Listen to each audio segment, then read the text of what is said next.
The Fall Guy, it had the right soundtrack. It hit so well that it made me want to listen to more songs from that with that energy.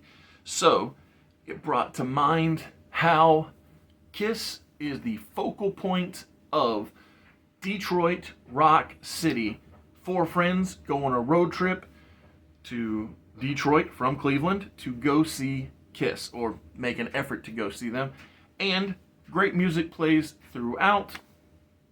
And so I just had to go back and I had to watch Detroit Rock City so I could keep up the excitement level that started from watching The Fall Guy. And so after the ad read and after the open rolls, I'll talk about Detroit Rock City. Whether it's your first time here or you're a regular here at Mr. Super Oz, I just want to thank you for tuning in to the channel. It exists because I, Oz, from the channel Mr. Super Oz, I wrote a 68-page graphic novel called Everlasting Survivors. Volume 1 is called All Day Long. If you follow the link in the description of this video, you can get yourself hats, shirts, posters, all kinds of fun things. But most importantly, you can get the story itself. And the more people that pick up the story, the greater the chances are that there can be continued adventures with these heroes. If you could, give it a like, subscribe if you haven't already, leave a comment, enjoy.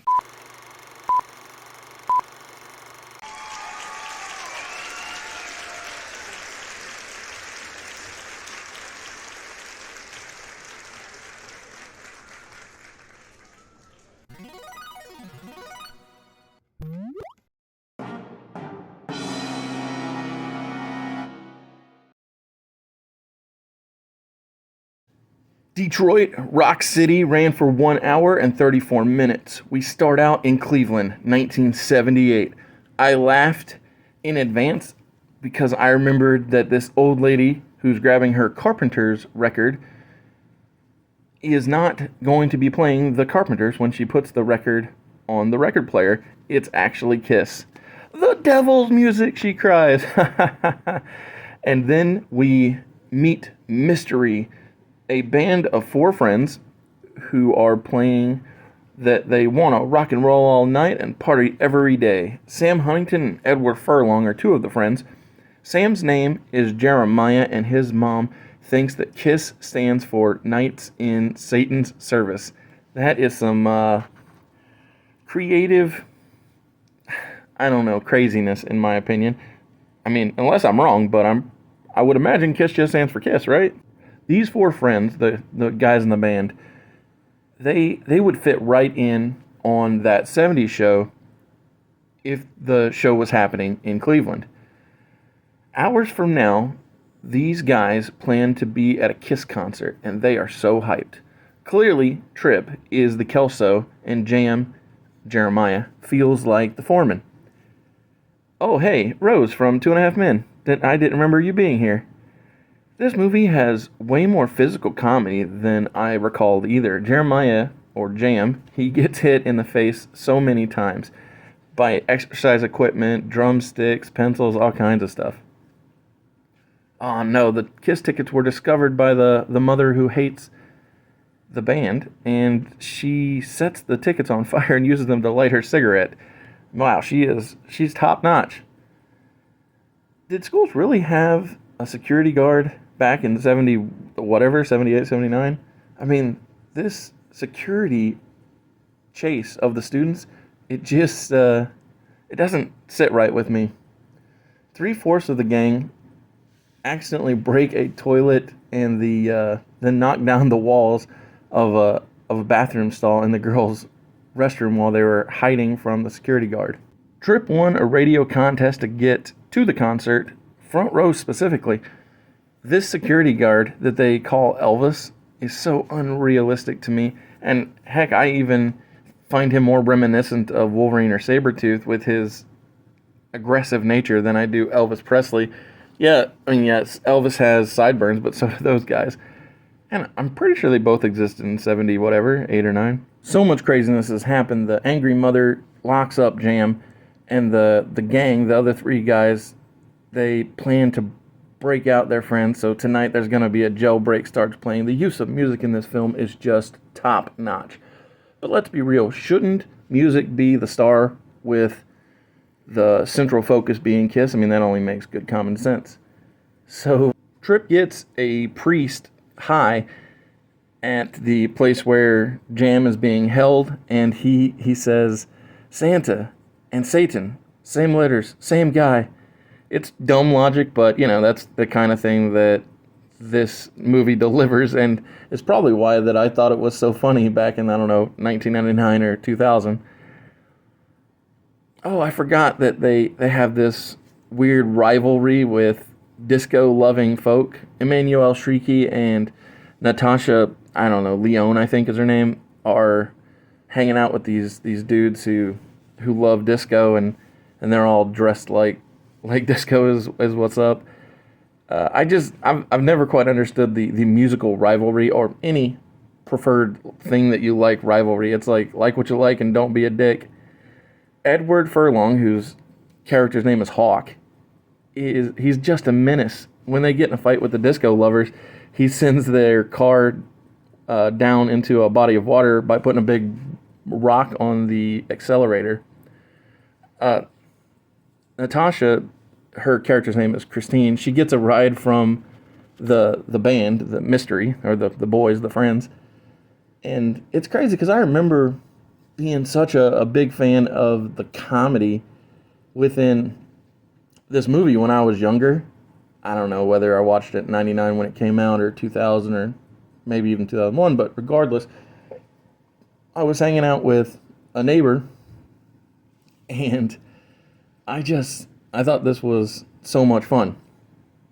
But in 2024, I've laughed 4, 5, 6 times, but it's just not hitting the same as it did when I was younger. But what it does do is it fulfills the reason I turned it on, which was to hear great music and to continue on with enjoying hearing great music within the context of a movie, just like The Fall Guy delivered. Trip sure is the Kelso of the gang. The tickets he won from the radio, well, he didn't give them his name or information or any of the things that it takes to actually win the contest, so they had to go with the next caller. So this whole road trip was seemingly for nothing. And then the 4 friends, they all try and come up with different ways to raise money to buy scalped tickets. Only one big problem is Lex, one of the friends, he stole his mom's car with the gang, and now the car has been stolen from them here in Detroit along with the disco girl while they were trying to get the tickets. Jam's mom is at an anti-Kiss rally, and the movie plays Highway to Hell by AC/DC, and that is some top-notch stuff when you have a mother who is against the band that they all love dragging the drummer by the ear into a church. The musical selection is just perfect for this movie. It just all fits right. Rose from Two and a Half Men, her name is Beth.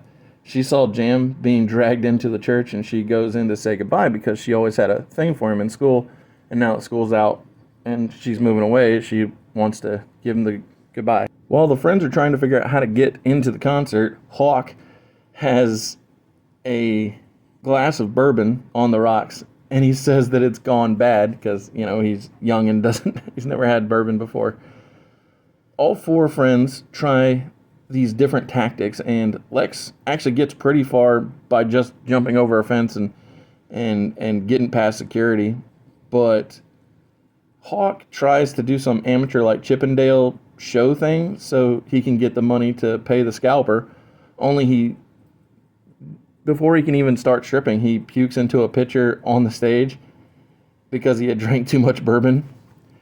He does end up stripping, and the woman who bought him the bourbon is a fan of his show, even though it was nightmarish and he did not win the amateur contest.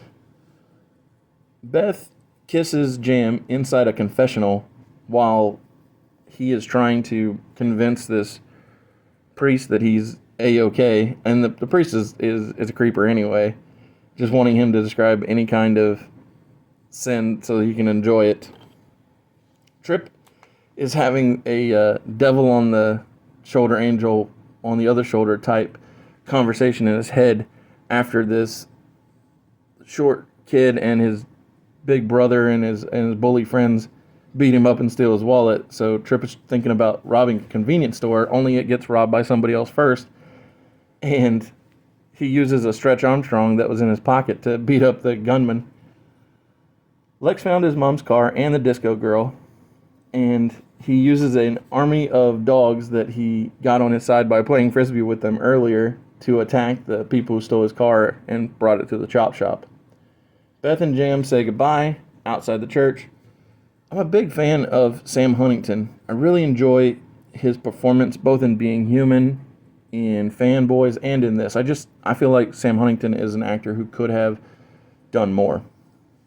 Foreman, Kelso, Hyde, and Fez meet up. Jam, Trip, Hawk, and Lex meet up. None of them got tickets, and none of them got money for tickets. And then Jam has a very Fight Club plan, and he says that they all four should beat each other up and then go to the ticket takers and say that they were robbed. And this plan actually works, since Trip had bumped into that kid with the bullies who stole his wallet, and so now they end up getting those tickets from the kid and his wallet back, and they all are very in awe of Kiss at this concert. Not everything can be at that same level that you remember it, but in 2024, Detroit Rock City is still good, and so it gets that very desired 4 out of 5.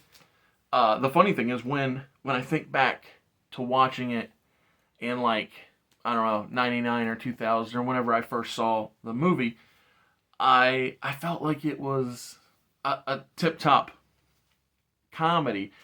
But that's the thing, time keeps on a moving, and sometimes things don't stay at that same pristine level. But the soundtrack, it did exactly what I came for, which was keep up the excitement from the Fall Guy. And the funny thing is, watching Detroit Rock City has inspired me to watch another Sam Huntington movie, also about a road trip, but this one is not to see Kiss, but to break in to the Skywalker Ranch. And so with that in mind, just know that Fanboys movie review is coming. Thank you for watching, and come back all week for trivia, Alpha Entertainment Worldwide, and all kinds of good things. Later.